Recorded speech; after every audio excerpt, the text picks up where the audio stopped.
Hello learners, this is Excel with Habeeba. We are discussing the topic sociological foundations of education. Under that topic, education of the socially and economically disadvantaged sections of the society with special reference to SC, ST and women and rural population. Let's start with the topic education of the socially and economically disadvantaged sections of the society. We are going to discuss about this little bit about the provisions of equality of educational opportunities is the demand of modern times. This universal demand arises mainly from two considerations. The first one is the purely ideological reason that the right of education is a universal human right. That is, according to the Act 26 Clause 1 of the Universal Declaration of Human Rights mentions it as such. From this point of view, education is a fundamental right and on no ground, caste, color, creed, race, etc. can anybody be excluded from exercising this right. Now, secondly, reason for this demand arises out of the desire of people for more and more education. People believe that more education can improve their socio-economic status. So, provisions for promoting equality of educational opportunity with reference to SC, ST, women and rural population are made by the government. So, let's discuss about it here. Now, coming to the objectives of equalization of educational opportunities for the SC, ST students. First point number one, education backwardness among the scheduled castes and scheduled tribes has been due to social deprivation and economic poverty meted out to those communities in the pre-independence period. So, secondly, the inequalities in educational development between educationally backward communities and other sections of Indian society ought to be minimized by special efforts. So, the third one is the behavioral discrimination shown towards the children of the scheduled castes and scheduled tribes even inadvertently resulted in their disinterest in studies, early withdrawal and development of a low self-concept. Fourthly, fourth objective, teachers have a special role towards the education of children of these communities, especially the first generation learners.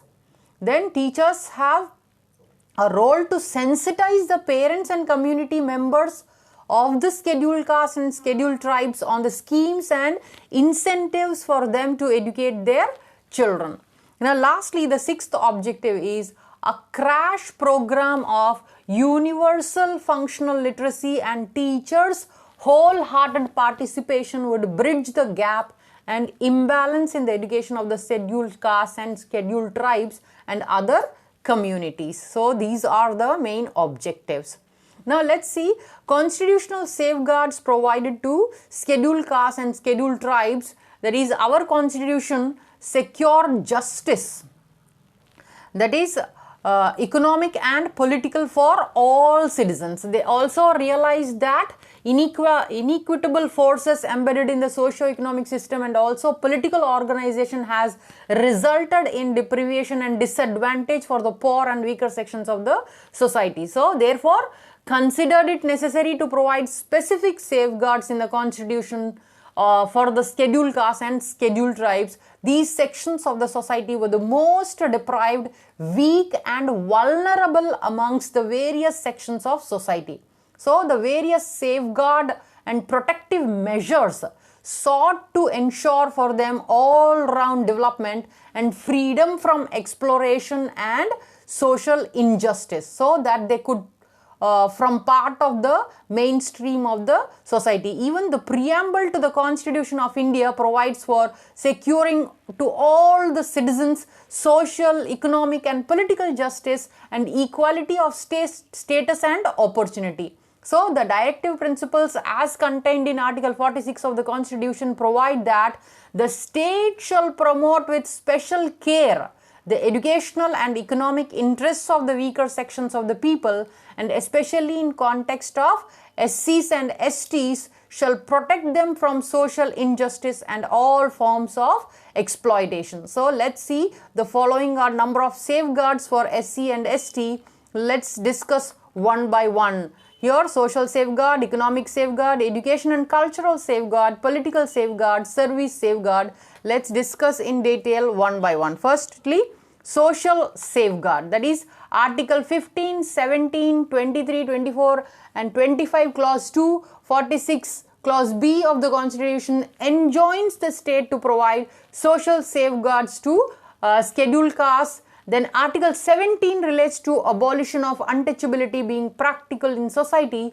The Parliament enacted the Protection of Civil Rights Act in the year 1955 and the Scheduled Castes and Scheduled Tribes Prevention of Articles, that is Act 1989, to tackle the problem of untouchability which being practiced against scheduled castes. So Article 15, that is, the state shall not discriminate against any citizen on grounds only on religion, race, caste, sex and place of birth or any of them. Nextly, Article 23 prohibits trafficking of human beings and other similar forms of forced labor and provides that any contravention of this provision shall be an offence punishable in accordance with law. Then Article 24 provides that no child below the age of 14 years shall be employed to work on any factory or mine or engaged in any other hazardous employment. Then Article 25 Clause 2B provides that Hindu religious institution of a public character shall be open to all classes and sections of Hindu. So, Article 46, promotion of educational and economic interests of SC, STs and other weaker sections. So, this is all about social safeguards. Now, the next one, that is economic safeguard, that is Article 46 provides the state shall promote with special care that educational and economic interests of the weaker sections of the people and in particular of the scheduled castes and scheduled tribes and shall protect them from social injustice and forms of exploitation. Nextly, the third one is education and cultural safeguards, that is Article 15 Clause 4 empowers the state to make special provision for the advancement of any socially and educationally backward classes of citizen and for scheduled castes. So, this provision has enabled the state to reserve seats for SCs in educational institution in general and professional courses, etc. Right to Education Act, that is Article 21A, the state shall provide free and compulsory education to all children of the age of 6 to 14 years in such a manner as the state may by the law determine. Article 21A was added by the 86th Constitution Amendment Act 2002. Then nextly, right to education we have discussed. Then political safeguard, the fourth safeguard is political safeguard, that is reservation of seats for scheduled castes and scheduled tribes in the local bodies of the state or union territories. Legislative assembly of the state in parliament are provided in the Constitution of India, which are as follows. Number 1, Article 243D, that is reservation of seats, that is seats shall be reserved for the scheduled castes, the scheduled tribes in every panchayat, and the number of seats to be reserved shall bear as nearly as may be the same proportion to the total number of seats to be filled by the direct election in that panchayat.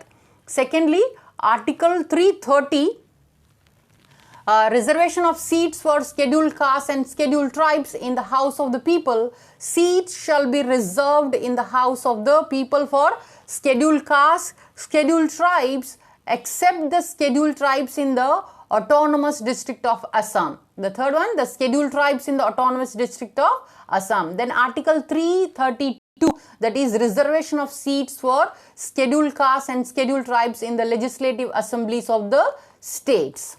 So, Now let's go. This is all about political safeguards. Now service safeguards. Now the main objectives for providing reservations for scheduled castes and scheduled tribes in government services is to uplift these people socially and educationally with a view to empower them to join the national mainstream. So the relevant articles of the constitution which govern the entire reservation setup are Article 15 Clause 2, that is removal of any disability, liability, restriction or conditions with regard to access to shops, public restaurants, hotels and places of public resorts maintained wholly or partially out of state funds or dedicated to the use of general public. Then Article 16(4)(a), this article was added in the year 1995 to provide for the nothing in this article shall prevent the state from making any provision for reservation in matters of promotion to any class or classes of posts in these services under the state in favor of the scheduled castes and scheduled tribes which in the opinion of the state are not adequately represented in the services under the state. This was in the Constitution 77th Amendment Act 1995. Then Article 16(4)(b), this article provides nothing in the article shall prevent the state from considering any unfilled vacancies of a year which are reserved for being filled up in that year in accordance with any provision for reservation made under Clause 4 or Clause 4(a) as a separate class of vacancies to be filled up in any succeeding year or years, and such class of vacancies shall not be considered together with the vacancies of the year in which they are being filled up for determining the ceiling of 50% reservation on total number of vacancies of that year. This is mentioned in the Constitution's 81st Amendment Act 2007. Then Article 17, as we all know, abolition of untouchable and forbidding its practice in any form. Then Article 19C, Clause C, general right of all citizens to move freely, settle in and acquire property in any part of the country. Then Article 25(b), providing for social welfare and throwing open by all of Hindu religious institutions of public character to all classes and sections of Hindus. Then Article 46, already we have discussed, it enjoins upon the state to promote with special care the educational and economic interests of the weaker sections of the society and in particular of the SCs and STs, and promises to protect them from social injustice and all forms of exploitation. Then Article 164(I), it provides for the appointment of special minister in some states for looking after the work of SCs and STs, that is 164 Clause 1. Then Article 244, 244(a) and 275 Clause 1, special provision for administration and control of scheduled and tribal area in some states.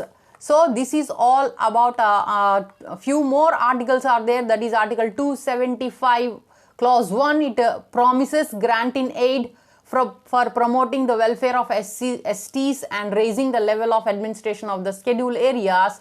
Then Article 338, it relates to the appointment of National Commission for Scheduled Castes and Scheduled Tribes. Article 340, it empowers the state to appoint a commission of to investigate the conditions of the society and educationally backward classes. So this is all about service safeguards. Now let's see the strategies adopted by the government for increasing female literacy in the country. Firstly, the main strategies adopted by the government for increasing female literacy in the country, including National Literacy Mission 1988. Firstly, create an environment where women demand knowledge and information, empowering themselves to change their life. Secondly, inculcate in women the confidence that change is possible if women work collectively. Then the third one, spread the message that education of women is precondition for fighting against their oppression. Then fourthly, highlight the plight of the girl child and stress the need for universalization of elementary education as a way of addressing the issues. So these are the strategies. Now let's see the empowerment through education. that is a suitable environment for the welfare and development of the socially disadvantaged groups by removing the existing inequalities, disparities and other persisting problems, besides providing easy and equal access to basic minimum services through number 1, education being the most effective instrument empowering the social disadvantaged groups, all out of efforts to be made to improve the educational status of these groups, especially of women and the girl child. Then secondly, universalization of primary education by 2007 and at elementary stage by 2010 with a special focus on low literacy pockets and educationally backward communities, that is SCs, STs, OBCs, minorities and women, with a special focus on the girl child. Then next one, improving enrollment or retention rates of these groups in schools and thus reducing school dropout rates through special incentives or support service like hostels, financial assistance, scholarships, free books and food, uniforms, etc., and thus improving the educational status of these groups, especially that of their women and the girl child. Then vocational training or education to improve the technical and productive capabilities of these groups, suiting local needs and market demands.